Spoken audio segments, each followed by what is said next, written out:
ஒரு புத்தகத்தை எழுதின ஒரு பெண் தலைவின்னு தான் சொல்லணும். பெண் அமைப்பின் நிறுவனர் அப்படின்னு சொல்கிறதில் தான் எங்கள் அம்மாவுக்கு பெருமை அப்படின்ட்டு எங்கள் அம்மா அடிக்கடி சொல்லுவாங்க. இந்த பெண் அரசியல் புத்தகத்தை எழுதுனதே பெண்களுக்காக தான். எவ்வளவு வன்கொடுமைகள், எவ்வளவு சீர்கெட்ட சமுதாயத்தில் நம்ம வாழ்ந்துட்டுருக்கோன்ட்டு ஒவ்வொரு நாளும் நீங்கள் வாழ்ந்து வரும் சமூகத்தை பார்த்தாலே தெரியும். அதுக்காக தான் இந்த பெண் அரசியல் நூலை நம்ம கையில் கொடுத்துருக்காங்க. ஒவ்வொருவரும் இதை படிக்க வேண்டும்.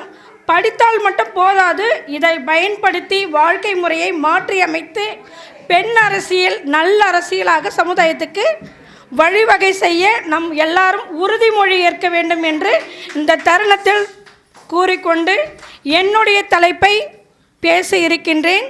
விடுபட வேண்டிய அழகின் மாயை. பொதுவெளிகளில் பெண்களை அதிகம் பார்க்க முடியாததற்கு முக்கிய காரணம் ஒன்று வேலை பளு, இன்னொன்று இது வன்முறை சமூகம் என்பதால் பாதுகாப்பின்மை குறித்தும் அச்சம், மற்றொன்று பெண்களுக்கே அத்தகைய விழிப்புணர்வு இன்னும் தோன்றாமை.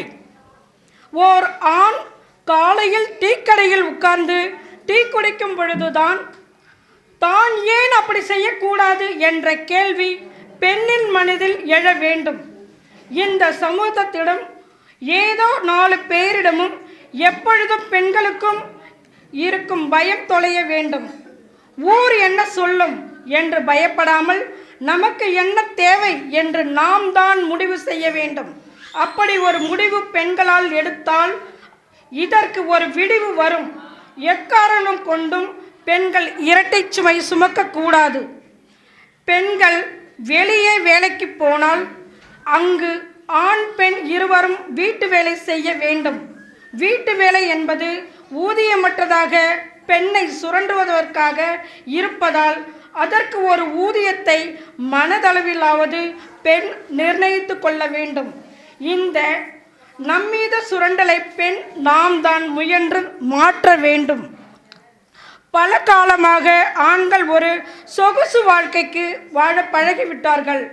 அதிலிருந்து அவர்களை மெல்ல மெல்ல மாற்ற வேண்டும். பொதுவெளிகளில் பெண்கள் வர வேண்டிய அவசியம் புரிந்த பிறகு வெளியில் வர நாம் தயங்கக்கூடாது. நவீன வசதிகளை பயன்படுத்தி காலையில் ஒரு சமையல், பிறகு இரவு வரை நம்மை பணிகளிலிருந்து விடுவித்து கொள்ள வேண்டும். இரவு நேர சமையலை ஆண்களை செய்ய வைக்க வேண்டும். எதுவும் புதிதாக செய்யும் பொழுதுதான் விசித்திரமாகத்தான் இருக்கும், பிறகு இயல்பாகிவிடும். 2 சக்கர வாகனங்களை பெண்கள் ஓட்டுவது என்பது ஒரு காலத்தில் நினைத்து பார்க்கவே முடியாத ஒன்றாக இருந்தது. இப்போது சென்னையில் பாதிக்கு பாதி பெண்கள் 2 சக்கர வாகனங்களை செல்வதை பார்க்க முடிகின்றது. இப்படிப்பட்டதான் நல்ல மாற்றம் வரும். துணிந்து யாராவது ஒருவர் முயற்சித்தால் அடுத்து நிறைய பேர் பின்னால் வருவார்கள். இன்னொன்று, நம் வாழ்க்கை நாம் தான் இப்படி ஆகிவிட்டது.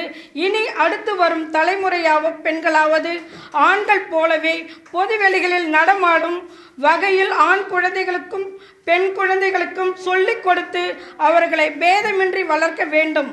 இதுவும் நமது முக்கியமான கடமை.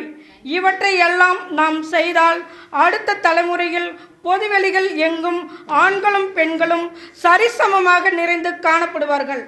கற்பனை செய்து பாருங்கள், எவ்வளவு பெரிய மாற்றத்திற்கு, சமத்துவத்திற்கு நாம் முன்னோடியாக இருக்கின்றோம் என்பதை. இன்னொன்று, பெண்ணுக்கானவை என்று பெண்ணின் மூளையில் திணிக்கப்பட்டுள்ள அழகின் மாயைகளிலிருந்தும் பெண்ணை விடுவிக்க வேண்டும். வயலில் வேலை செய்யும் பெண்களின் தோற்றத்தில், ஒரு சுகாதார தொழிலாளியின் தோற்றத்தில், ஒரு சித்தாள் பெண்ணின் தோற்றத்தில், இப்படி விளிம்பு நிலையில் பெண்களின் தோற்றத்தில் பூச்சிகள் இன்றி பெண்கள் எல்லோரும் இயல்பாக இருக்க தொடங்கினால் சமூகத்தில் சமத்துவம் ஏற்பட அது முக்கிய பெரிய காரணமாக இருக்கும். காசு கொடுத்து பொருட்களை வாங்கி அவற்றை நம்மீது ஒட்டிக்கொள்வதால் கிடைக்கும் மரியாதை கேவலமற்றது என்று உணர்ந்து அவற்றை தள்ள பழக வேண்டும். எளிமையில் நாம் பெண்கள் ஒவ்வொருவரும் காந்தியாய் மாற வேண்டும். தெளிந்த அறிவுடன் நிமிர்ந்த நாணத்துடன் செருக்கின்றி இயல்பான வாழ்க்கை எளிமையாக பொதுவெளிகளில் ஆண்களுடன் பழக முற்பட வேண்டும்.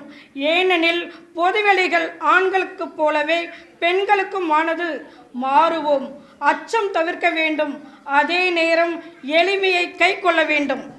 விடுபட வேண்டிய அழகின் மாயை. நான் எடுத்துக்கொண்ட தலைப்பு, என்னுடைய கருத்து பாருங்களேன். பெண்கள் அனைவரும் இயல்பான வாழ்க்கையில் வாழுறாங்களா? யோசிச்சு பாருங்க.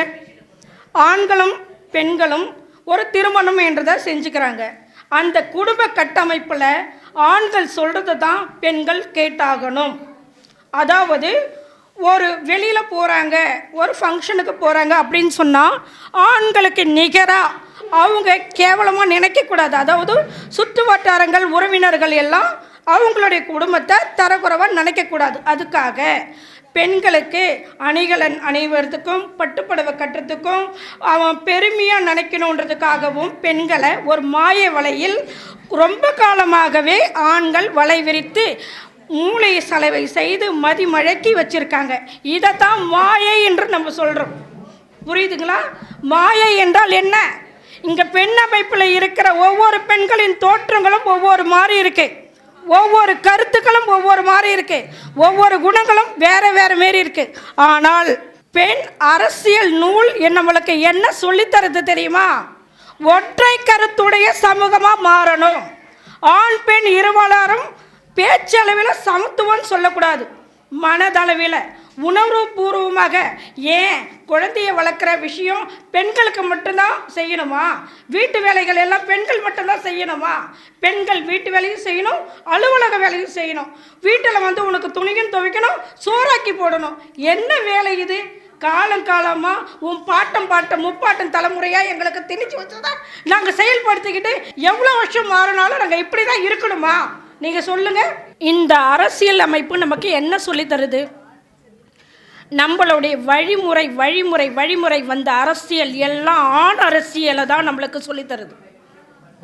பெண்களுக்குள்ள இயல்பான குணங்களையே மறந்து தரகெட்ட வாழ்க்கையில் நம்ம வாழ பழகிறோம். இந்த சமுதாயம் நம்மளுக்கு சீரழிவை தான் சொல்லித்தருது. இந்த சமுதாயத்தில் கஞ்சாட காட்டுனா ஒரு மாதிரி, நல்ல பேச்சு பேசுனா வேறு மாதிரி, நல்ல உடை உடுத்தினா ஒரு மாதிரி, நல்ல உணவு சாப்பிட்டா ஒரு மாதிரி, அழகு ஆபரண நகைகள் கொண்டு போனால் வேற ஒரு மாதிரி.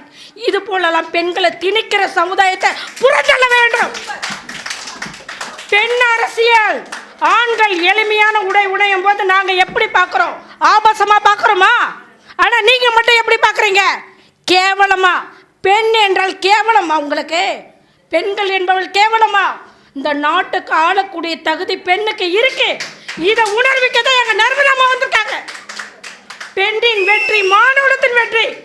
இந்த சமுதாயம் சீர்கட்டு போய் வன்முறை நிறைந்த சமுதாயமாக மாறி இருக்கு. இந்த சமுதாயத்தை சீர்தூக்கி பார்க்கத்தான் உங்களுக்கே அடையாளப்படுத்ததான் இந்த புக்கு. இந்த புத்தகத்தை நீங்கள் படிக்கணும். ஒவ்வொருவரும் இந்த பெண் அரசியல் புத்தகத்தை கையில் எடுக்கணும். எனக்கு வெறும் இந்த கைத்தட்டலுக்காக நான் பேசவே இல்லை. இப்போ என்னுடைய குழந்தைகளை கூட்டுட்டு இந்த இடத்துக்கு நான் வந்திருக்கேன். ஏன் தெரியுமா? என்னுடைய கணவர் ரொம்பவும் நல்லவர். ஆண்களை எல்லா ஆண்களையும் நான் குறை சொல்ல மாட்டேன். என் கணவர் ரொம்ப நல்லவர். என் கணவர் வீட்டில் எல்லா வேலையும் செய்வார். என் குழந்தைகளை பராமரிப்பார். எனக்கு தேவையானதை செய்வார். நான் ஏழ்மையான குடும்பத்தில் பிறந்து வந்தாலும் எனக்கு ஏதோ விதி விதித்தபடி நல்ல வாழ்க்கை கிடைச்சது, நல்ல கணவர் கிடைச்சாரு. என்னமோ சாதாரணவங்க கிடையாது. ஆண்களில் சரிபாதி ஆண்கள் நல்லவங்களும் இருக்கிறாங்க. நல்ல வளர்ப்பு, நல்ல உணர்வு பொங்குற ஆண்களும் இருக்காங்க. அவங்கள விட இரக்க குணம் பெண்களுக்கு அதிகமாகவே இருக்கிறதால தான் அந்த இடத்துல நாங்கள் தோற்று போகிறோம். எதுக்காக தோற்று போகிறோம் சொல்லுங்க பார்ப்போம். உங்கள் மேலே அளவு கடந்த பிரியத்தாலையும் அன்பாலையும் நாங்கள் தோற்று போகிறோம். இந்த வாழ்க்கை முறையை மாற்றி இந்த உலகம் சீரமைப்போட சிறப்பாகவும் வாழணும்னா ஒரு பூஞ்சோலையை மாறணும். அதுக்கு பெண் அரசியல் நிச்சயம் தேவை. நிச்சயமாக இந்த வெளி உலகத்துக்கு நாங்கள் இந்த அரசியலை கொண்டு வருவோம். யாரு தடுத்தாலும் முடியாது. வாய் ஜவுடானே இல்லைங்க. நாங்கள் ஏதோ இலவசத்துக்கு மயங்குறவங்க கிடையாது. பொருள் உதவி கொடுத்து நாங்கள் ஏமாறுறவங்க கிடையாது. எங்களுடைய அறிவு புகட்டுவோம். இந்த புத்தகத்தின் வழியாக இதை ஒரு ஆசிரியர் எழுதியிருக்கிறதுக்கு இதைத்தான் பொதுவெளி எங்கும் பெண்கள் என்று கொண்டு வந்திருக்காங்க. எதுக்கு கொண்டு வந்தாங்க தெரியுமா? ஒரு 12 மணிக்கு பெண்கள் ஈஸியாக நடக்க முடியுதாங்க. நானே ஊராக சுற்றுருவேன், என்னாலே நடக்க முடியல. இங்கே இருந்துங்க இந்தியா ஃபுல்லாக சுற்றுறேன், நடக்க முடியலங்க, பாதுகாப்பு இல்லை. என்னை பார்த்தா அழகானவளா இருக்குது, என்கிட்ட என்ன இருக்கு சொல்லுங்க? ஒன்றுமே இல்லை. இப்படிப்பட்ட பைத்தியக்காரையை கூட விட்டு வைக்க மாட்டேன். சமுதாயமாக மாற்றி இருக்கிறதுக்கு காரணம் என்னங்க? வன்கொடுமை. இது ஏங்க இப்படி இருக்குது? அதேமாரி யூடியூப் இன்ஸ்டாகிராம்லாம் பாருங்களா, பெண்களை தவறாகவே சித்தரித்து அந்த இடத்த மட்டும் மார்க் பண்ணி காட்டுறாங்க. எதுக்குங்க இது? ஏன் பெண்கள் நல்லவங்களே கிடையாதா? எல்லா பெண்களும் தரங்கட்டு தான் போயிருக்காங்களா? யோசிச்சு பாருங்க. பெண்களுடைய சக்தி என்னன்னு தெரியுமா உங்களுக்கு? பெண்களை, உங்களை ஆண்களை தாங்கிறவளே இந்த பூமி தாயே பெண்ணுன்னு தெரியுதா உங்களுக்கு? உங்களை ஈன்றவளே ஒரு பெண்ணுன்னு தெரியுதா உங்களுக்கு? பெண்கள்னா அவ்வளோ கேவலமாங்க உங்களுக்கு? இந்த பெண் அரசியல் நூலை தயவு கூர்ந்து படிங்க. இதை எல்லாரும் படிக்கணும். ஒவ்வொரு பெண்களுடைய மனதிலும் ஒரு விதையாக இதை நான் விதைச்சிட்டு போகிறேன். இது நீங்கள் விஸ்வரூபமாக எடுத்து மரமா செடியா கொடியா மரமா பூவா கனியா அது கனியணும். இது எப்படி தெரியுமாங்க? வயசான முதிர்ந்த ஒரு அம்மா நம்மளுக்கு எழுதின ஒரு புத்தகம். ஒவ்வொரு நல்லா யோசிச்சு பாருங்க. ஒரு புத்தகத்தில் இருந்து தாங்க பகவத்கீதையா அதுலேருந்து சில குறிப்புகள், பைபிளா அதுலேருந்து சில குறிப்புகள், குரானா அதுலேருந்து சில குறிப்புகள், அப்துல் கலாமா அவர் எழுதின அக்னி சிறகுகள், அம்பேத்கரா அவர் எழுதின அரசியலமைப்பு, அது போல் சிறு சிறு மாற்றத்தை கொண்டு வர நீங்கள் பெண் அரசியலை கையில் எடுத்து இதில் உள்ள வழிமுறையை பின்பற்றினா என்ன குறைஞ்சி போயிடும்? சரியான சமூகமாக தானே மாறும். சிந்தனையை திருத்துங்க, செயல்படுத்துங்க. வாய்ப்பு கொடுத்துக்க நல்ல உள்ள நன்றி கூறி விடைபெறுகிறேன். நன்றி, வணக்கம்.